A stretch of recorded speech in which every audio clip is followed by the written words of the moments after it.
പ്രതീക്ഷയോടെ ഉള്ളുരുകി വിളിച്ചതാണ് നീതു. കൂടെയുള്ളവരെ ചേർത്ത് പിടിച്ച് വിറങ്ങലി ചെയ്യുന്ന നിമിഷങ്ങൾ അതിജീവിക്കുമെന്ന് പ്രതീക്ഷിച്ചതാണ്. പക്ഷേ ഉരുളുപൊട്ടി ജീവനെടുത്തു.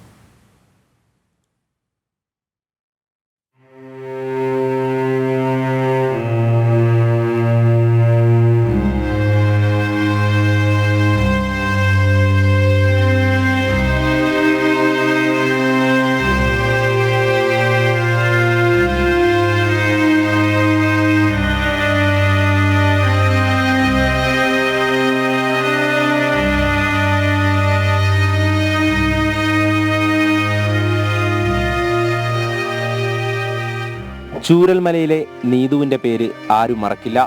ഉരുളുപൊട്ടിയെത്തിയപ്പോൾ ആദ്യ വിവരം പുറം ലോകത്തെ അറിയിക്കുന്നത് നീതുവാണ്. ആ 30 വയസ്സുകാരിയുടെ ശബ്ദം ഇന്നും നമ്മുടെ കാതുകളിൽ മുഴങ്ങും. ഇതാണ് നീതുവിൻ്റെ ആ വീട്.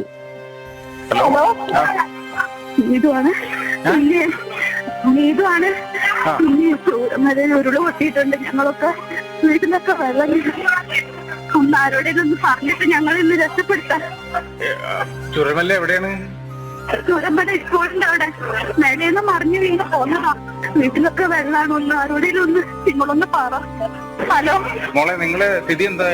എവിടെയുള്ളത് നിങ്ങള്? വീട്ടിലുണ്ട്, വെള്ളമാണ്. എല്ലാരും കുറെ പേരൊക്കെ ഇവിടെ എത്തിച്ചു. ഇനി അറിയില്ല, പുറത്തിറങ്ങാൻ പറ്റാത്ത അവസ്ഥ. അല്ല, ഇനി പൊട്ടിയിട്ട് ഞങ്ങളൊക്കെ പോകും. മോളെ സ്ഥലം എവിടെയാ നിങ്ങള്?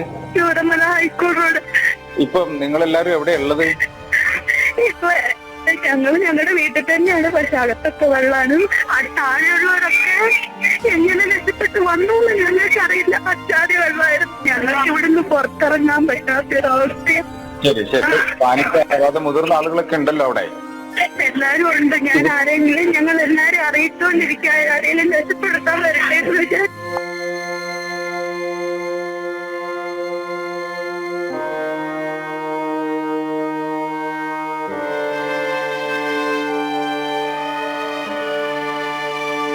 നീതുവും ഭർത്താവ് ജോജോയും മകനും മാതാപിതാക്കളും സന്തോഷത്തോടു കൂടി കഴിഞ്ഞിരുന്ന വീട്.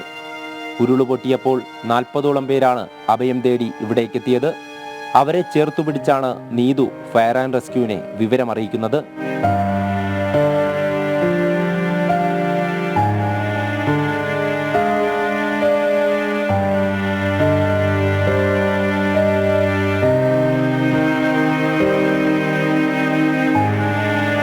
രണ്ടാമത്തെ ഉരുളുപൊട്ടിയപ്പോഴേക്കും സ്ഥിതിയാകെ മാറി. സമീപത്തെ വീടുകളെല്ലാം ഉരുളെടുത്തു. ഈ വീട്ടിലേക്കും ഇരച്ചെത്തിയപ്പോൾ ഭർത്താവ് ജോജോയുടെ കയ്യിൽ നിന്നും വഴുതി നീതു ഇതുവഴിയായിരിക്കണം പോയിരിക്കുക.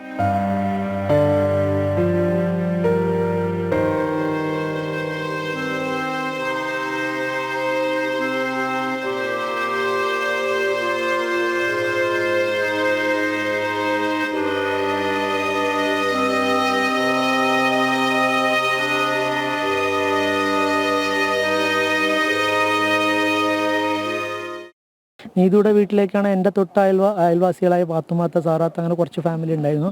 അവരെല്ലാം നീതുവിൻ്റെ വീട്ടിലേക്കാണ് ഓടിക്കയറിയത്. അവിടുന്ന് അതുപോലെ താഴെയുള്ള ഫാമിലിയും കുറച്ച് പേര് നീതു താമസിച്ച വീട്ടിലേക്കാണ് വന്നത്.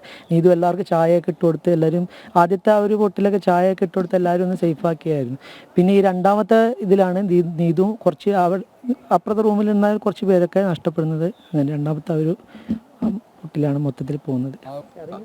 അതായത് നീതു എല്ലാവരും ട്രീറ്റ് ചെയ്തു എന്നുള്ളതാണ് മരണത്തിന് മുഖാമുഖം. എന്ന് വെച്ചാൽ രണ്ടാമത്തെ പൊട്ടും എന്നുള്ളതിനൊരു പ്രതീക്ഷയില്ല, ഒരു ഗ്യാരണ്ടി ഇല്ല. കാരണം സർവ്വസാധാരണ ഒരു എല്ലാവരും കേട്ടത് ഒരു മൗണ്ടിന് ഒരു പ്രാവശ്യം ഉരുള് പൊട്ടുള്ളൂ എന്നാണ്. പക്ഷെ അതിൻ്റെ വേറെ സൈഡും പൊട്ടും എന്നുള്ളത് ഞങ്ങൾക്ക് പ്രാവശ്യത്ത് മനസ്സിലായി. അപ്പം നീതു ആക്ച്വലി എല്ലാവരും വീട്ടിൽ ഓടി കയറി വന്നവർക്കൊക്കെ ചായ എല്ലാം ഇട്ടുകൊടുത്ത് സമാധാനിപ്പിച്ച ഒരു പെൺകുട്ടിയാണ്. അകലേക്കൊഴുകി മറഞ്ഞ നീതുവിനെ പിന്നെ ചേതനയേറ്റ ശരീരമായി ചാലിയാറിന്റെ തീരത്തു നിന്നാണ് കണ്ടെത്തുന്നത്. ഇട്ടിരുന്ന വസ്ത്രം കണ്ടാണ് ബന്ധുക്കൾ തിരിച്ചറിഞ്ഞത്.